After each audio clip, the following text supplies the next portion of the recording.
তোমাদেরকে অনেক স্বাগত জানিয়ে আজকে রেসিপি শুরু করছি বন্ধুরা। আজকে আমি ডিম দিয়ে মাছের ডিম দিয়ে এমন একটা সুস্বাদু রেসিপি শেয়ার করব তোমাদের সঙ্গে। আশা করছি আজকের রেসিপি খুব ভালো লাগবে। শুরু থেকে শেষ পর্যন্ত আমাদের সঙ্গে থাকো, স্টেপ বাই স্টেপ দেখতে থাকো। রেসিপি তোমাদের সঙ্গে শেয়ার করব, তার জন্য দেখো এইখানে মাছের ডিমটাই আমি একদম জল পাল্টিয়ে পরিষ্কার করে ধুয়ে নিয়েছি।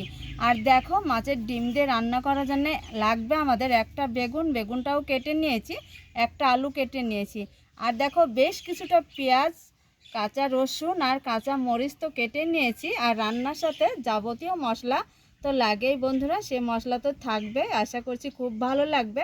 একদম চলে যাব রান্নার কাছে। পুরো বন্ধুরা উনুনটা জ্বালিয়ে কড়া বসিয়ে দিয়েছে আর কড়াতে বেশ কিছুটা জল দিয়েছে। এইখানে দিয়ে দেবো সামান্য একটু হলুদ দিয়ে দিয়েছি। এইখানে দিয়ে দেবো সামান্য একটু লবণ। ভালো করে মিশিয়ে নেব। জলটা গরম হয়েছে, এবার দিয়ে দিব গরম জলে মাছের ডিমটা। বন্ধুরা মাছের ডিম এইভাবে তোমরা একটু রান্না করে খেয়ে দেখবে। এই ডিমটা জলে দিয়ে একটু হালকা করে ফুটিয়ে নিব। এবার ঢাকা দিয়ে সামান্য একটু ফুটিয়ে নিব। 2 থেকে 3 মিনিটের জন্য ভাপিয়ে নিয়েছি, ঢাকাটা তুলে নিব।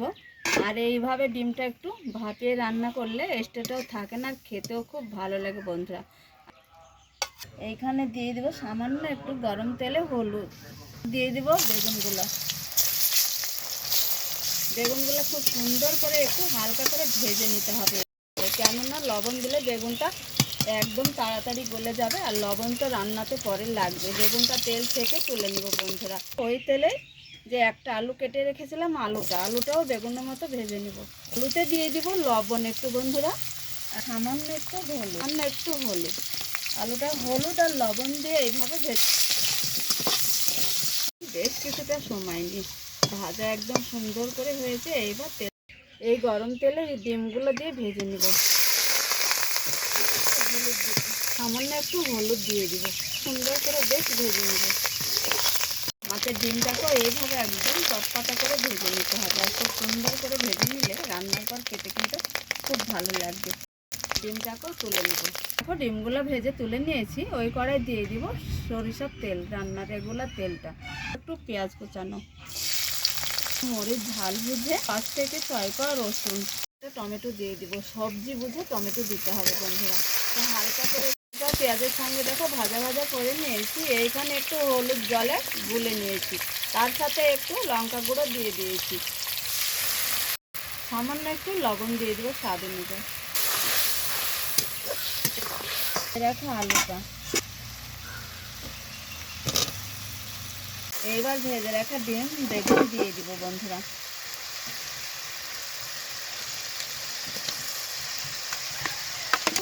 ঝোল দিয়ে দিব।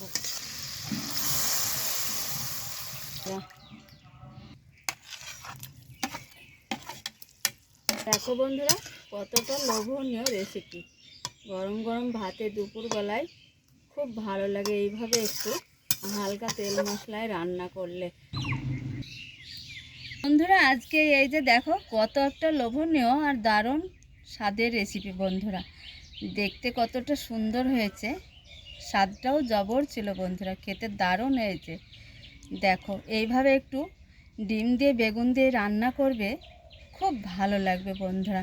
আমরা তো বেগুন ডিম খেয়েই থাকি, তো আমি এই পর্যায়ে ডিমটা রান্না করে তোমাদের দেখালাম বন্ধুরা। এই ডিম দিয়ে বেগুন দিয়ে যদি রান্না করা যায় অসাধারণ স্বাদ হয়, অতুলনীয়। বন্ধুরা আজকে কাতলা মাছের ডিম দিয়ে বেগুন দিয়ে রান্না রেসিপিটা কেমন ছিল? যদি ভালো লাগে অবশ্যই একটা লাইক করতে ভুলবে না।